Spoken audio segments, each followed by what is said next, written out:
장군 관사에서 일하는 공관병들은 군 생활을 상대적으로 편하게 할 수 있다는 인식 때문에 이른바 꽃보직으로 통하기로 했었는데요. 이제 그 옛말이 된 것 같습니다.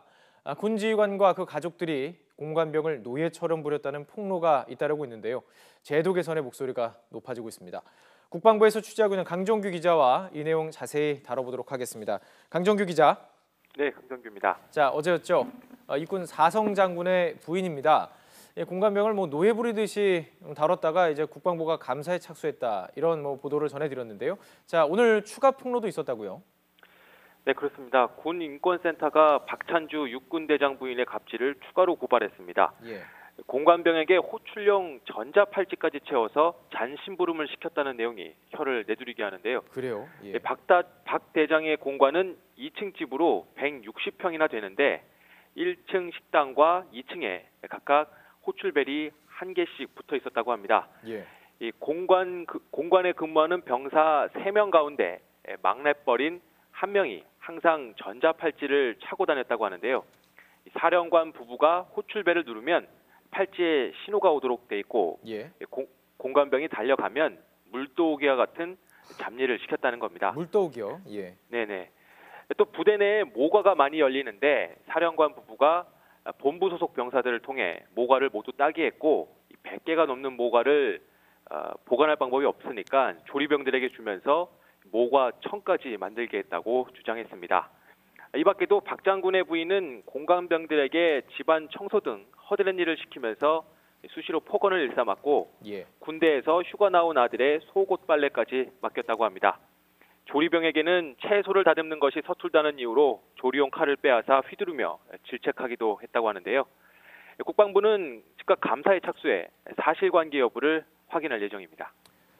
네, 벌써 저도 제대한 지가 이제 15년이 훨씬 넘었는데, 제가 그 당번병이죠. 그러니까 비서 역할을 하는 그 친구가 휴가 가면 대신할 때도 다림질부터 개밥 주는 일, 이런 거 다 있었습니다. 이렇게요, 공관병을 몸종 부르듯이 다루는 문제, 이게 어제 오늘 이야기가 아니죠? 네, 지난달엔 육군 39사단장이 공관병에게 가혹행위를 한 사실이 확인되면서 보직 해임되기도 했습니다.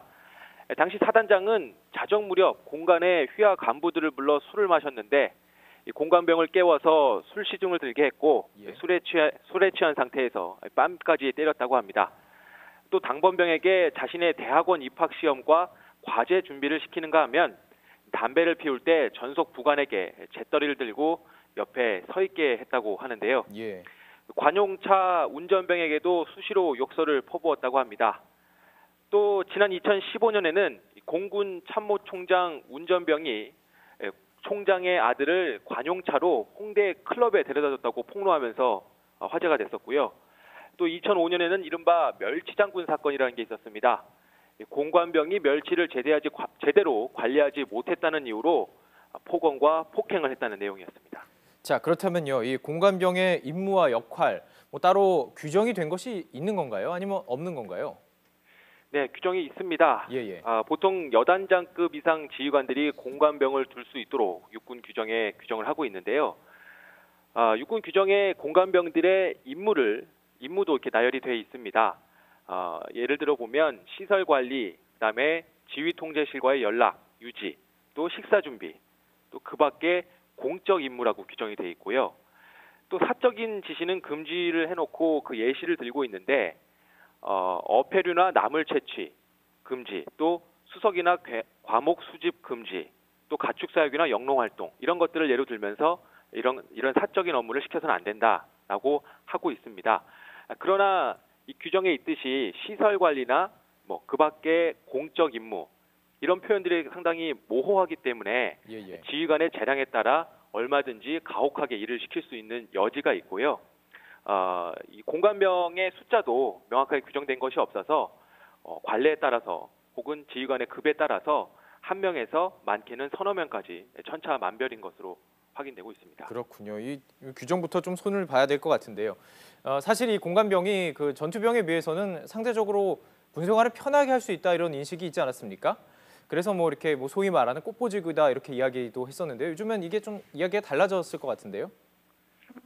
네, 공관병은 보통 각급 사단이나 부대의 본부대대나 전투 지원대대에 배속된 병력들입니다. 그렇죠. 이것을 지휘관 재량으로 차출해서 공간에서 일하며 자신들의 어떤 생활을 돕게 하고 있는 건데요. 네네. 일단 관사에서, 그러니까 그 지휘관들의 집이죠. 나라에서 주는 지휘관들의 예. 집에서 일하는 공관병 그리고 조리병 등이 있고요. 또 그 지휘관의 사무실, 그 부대에서 일하는 예. 당번병, 비서 역할을 비서 하는 역할이죠. 당번병이 따로 예. 있습니다. 또 장군 관용차를 모는 운전병도 있습니다. 쉽게 말해 1호차라고 부르는. 예. 네네.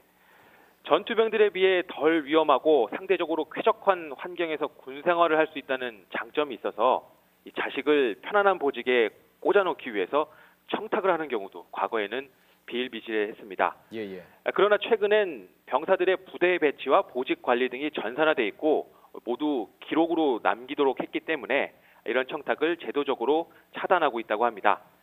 그럼에도 각급 부대나 대대 안에서의 보직 이동은 여전히 지휘관의 재량권이 어느 정도 남아있기 때문에 여전히 그런 과거와 같은 청탁의 여지는 남아있다고 볼 수 있을 것 같습니다. 자, 군대를 다녀오지 않은 시청자 여러분들께서는 뭐 이렇게 지휘관 한 명에게 딸린 뭐 병사들이 많나 이런 생각 가지실 것 같은데요. 요즘 이게 문제가 되니까요. 이런 공관병에 대해서 아예 민간 인력으로 대체하자 이런 방안이 나오고 있는데 이러면 안 되는 거 아닌가? 이걸 왜 민간 인력으로 대체를 할까요? 네, 일단 송영무 국방부 장관이 그 자신의 공관에서 일하는 병사부터 빼고 민간 인력으로 대체할 것을 지시했다라는 소식이 어제 전해졌습니다. 예예. 국방부는 이런 조치를 일선 부대로 확대하는 방안을 검토하고 있는데요. 지상군을 줄인다는 현 정부의 병력 감축 정책과도 맞물려 있는 상황입니다. 예. 그러니까 공관병이나 행정병 같은 비전투병을 줄이는 대신에 이 전투병 숫자는 최대한 유지하겠다. 이런 정책 기조와도 맞물려서 진행이 되고 있는 내용인데 미군의 경우에는 미군 지휘관들의 경우에는 공관병을 두지 그렇죠. 않고 있다고 합니다. 예. 전적으로 개인이 관리하고 가족들이 관리하는 수준에서 이루어지고 있고요. 필요한 경우에는 민간인을 고용해서 공간 관리를 맡기고 있는데 예. 민간인이 군부대에 출입을 해야 하기 때문에 이런 것들은 사전에 미리 부대에 신고를 하고 또 보안 조치를 통해서 민간인의 출입을 허용하는 방안으로 일을 진행하고 있다고 합니다. 결과적으로는 이것을 민간 인력으로 대체를 하더라도 어떤 보안 규정이나 이런 것들만 잘 정비를 한다면 불가능한 계획은 아니라는 설명이고요. 예예. 우리 군도 이제 그런 것들이 실제 가능한지 여부를 현재 검토하고 있는데 다만 그 당번병을 민간 인력으로 대체할 경우에 그 비용 부담을 그렇죠. 예. 지휘관이나 장관 개인 부담으로 할 것인지 아니면 국방 예산에서 할 것인지는 아직 정해지지 않은 상태라고 합니다. 여기에 세금이 들어간다는 것은 분명히 조금 토론이 필요한 부분인 것 같습니다. 자, 국방부 취재기자인 강정규 기자와 이야기 나눠봤습니다. 고맙습니다.